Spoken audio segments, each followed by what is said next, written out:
Jerry Boger, I feel bad for you, sir. Cole Sports presents on the daily.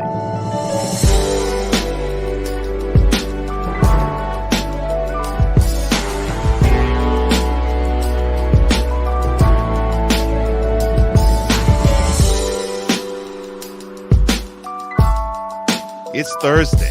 Cole Johnson's on the mic and on the visuals. On the daily, it's on tap, presented by Cole Sports. And since it's Thursday, you know how we get down. I had to talk about this subject before I even continue doing anything with the brand. So I'm anticipating the beginning of the Super Wildcard Weekend. The game in Cincinnati between the Raiders and the Bengals. I am anticipating it with full breath. And a funny thing happened on the way to the end of that game. Unfortunately, officiating marred the whole thing. And it's been some issues officiating period throughout the season, but that game was blatant. And so, yeah, this is directed to Jerome Boger and his crew, but it's indirectly dedicated to the rest of refereeing in the NFL. Officiating is starting to become not so great. So because of that, chill. We gotta pause that.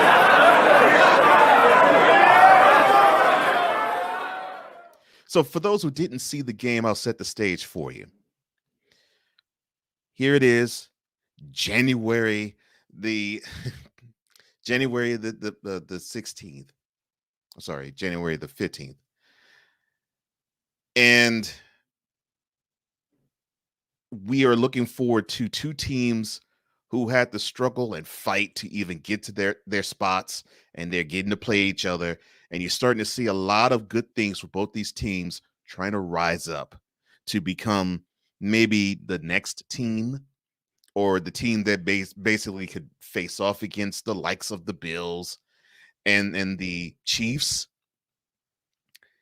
Unfortunately, what happened was officiating got in the way. For example, so there was a play that was made, and the Raiders wanted to call a timeout. And the coaches were trying to call it, the players on the field tried to call it, but the referees just simply ignored it. Until finally, when it didn't serve them, they called a timeout. It's things like that, which is frustrating. It's frustrating to even think about. It's frustrating to even understand or ascertain. But that's just how it goes, right? And then we get to the big moment, or the ignominious moment. The moment when the Bengals were up 13-6 late in the second quarter, when Burrow at the Raiders 10 is scrambling to his right, and he's trying to find a way to get this pass off and not step out of bounds. So he looks, and the sideline is near him. He takes a step. He throws off his off foot. He throws on his off foot, and the ball is in midair. And the next thing you know, you hear a whistle. This is before Tyler Boyd came down with the ball in the end zone, which, if the play actually happened without the whistle, would have been a touchdown. But here's the problem. Now, I played football, and many of you out there have played football, VIP. You know the rule. It's been this way for as long as I can remember. Professional, collegiate, high school, junior high school, Pee-wee league.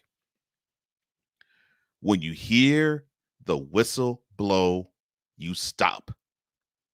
Because that means when the whistle sounds, the play is automatically dead. We heard it all the time when we practiced, and coaches wanted you to give maximum effort in the time that you legally could do something within the play of football, which means once the ball is set and spotted and the referee blows his whistle, it's live. It's a live play. And from that to the whistle after the play is over means that you have to give maximum effort. And you hear coaches all the time, even now, you hear them say, I want you to play to the whistle. And some to even give even more maximum effort, they'd say, I want you to play through the whistle. Meaning, if you even hear echoing of whistles, still come up with the effort. But when you don't hear the whistle anymore, stop then. In this case, you saw a lot of white shirts stop, as they should have, because they heard the whistle. And the only person that really moved in the play was Tyler Boyd when he was trying to catch the pass that was thrown by Burrow. And he, of course, was not defended because the defender that was near him stopped playing, which he should have. Because he actually did play through the whistle because he was defending him. And then when he heard the whistle and the ball was like halfway between where Burrow threw it and where Boyd was going to catch it, that's when the whistle blew and he stopped. But the referees conferred, they had a conference, and they called it a touchdown. I will say this again. When the referee blows a whistle, the play's dead. And if a referee blows a whistle in the midst of play, and this is taught to us when we were little too, when the whistle's blown in the midst of play, that means it's an inadvertent whistle and the play doesn't count. You have to replay the down. It's basically like a penalty. That's really how you have to look at it.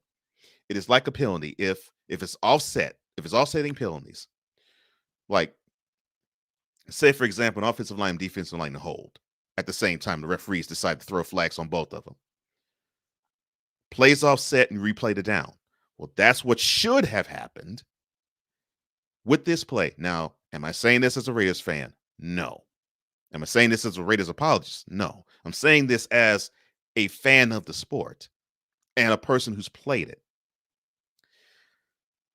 That basic fundamental failure, to me, is what doomed Jerome Boger and his whole team. But we've been seeing some type of errors that way, not maybe to that degree or that blatant, but we've been seeing that type of error every now and then resurface and resurface and resurface. And then what makes it even worse, since the whistle was blown, guess what you can't do when the referee blows the whistle? Yeah, that's right. You can't review any plays. Now, there's a hard and fast rule now where no matter who scores what touchdown, it is all reviewed. It is automatically reviewed because normally you wouldn't blow a whistle. But if a play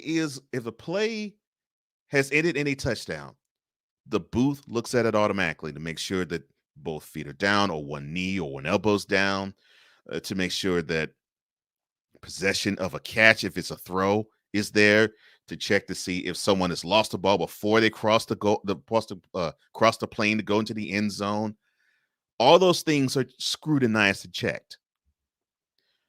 But this play couldn't be reviewed because that would mean they would have to see, well, did Burrow step out of bounds or did Burrow not step out of bounds? Well, he didn't. But the play could not be reviewed. Why? Because the referee blew his whistle. You for real? Yeah. The referee blew his whistle, and that ruled the play dead to review. But unfortunately, to the Raiders, it didn't blow the play dead to have a touchdown where they actually stopped, which is what they should have done, in the midst of play to actually have it count. So a 13-6 score turned 20-6. And I've always say that, okay, mistakes happen on the field. You got to play through it. And the Raiders did. Unfortunately, they fell. how appropriately they actually fell by that touchdown. 26-19 was the final score. However, you cannot have those types of mistakes happen, even if it's preseason, let alone regular season, definitely let alone on the playoffs in the Super Bowl. You can't have those mistakes happen. So the NFL basically said, okay, you, Mr. Boger, and your whole crew, you're not touching any of the rest of our games in the playoffs, not the divisional round, not the championship round, and definitely not the Super Bowl, because you and your crew are not worthy to officiate any NFL games from this point on. Now, the question I have to ask is this a hard and fast rule for just this year's set of playoff games, or does it apply to future playoff games? Whatever they do, whatever the NFL decides to do, I hope the crew has to understand that they really messed up a really good game, because that actually ended up being a good game, but they messed it up by being overly judicious. If you actually could see that a player did not step out of bounds, why would you still blow the whistle? He wasn't in the grasp. He wasn't even close to stepping out of bounds. There was no need to blow the whistle. But blew that whistle, you allowed that play to stand, and unfortunately, you blew your way out of officiating. So I guess the NFL said to you all, Mr. Boger, and your officiating crew, chill. Tell me. We gotta pause that. All right, so I want to hear what you have to say. Do you agree with me that this should not happen and this is happening more and more often in NFL games? Or are you thinking I'm going a little too far and I'm going overboard? Whatever it is that you feel, I want to hear from you. Like this video and share it throughout your social media community. Don't forget, comment below because I want to hear what you have to say. Hit that subscribe button and hit the notification bell to get any and all content that emanates from this channel. And I appreciate you, your patronage and your time. I really appreciate it and you. And that's all the time I have. Thank you so much for joining me once again. I am Cole Johnson, and this has been yet another episode of Go Sports on the Visual and on the Daily.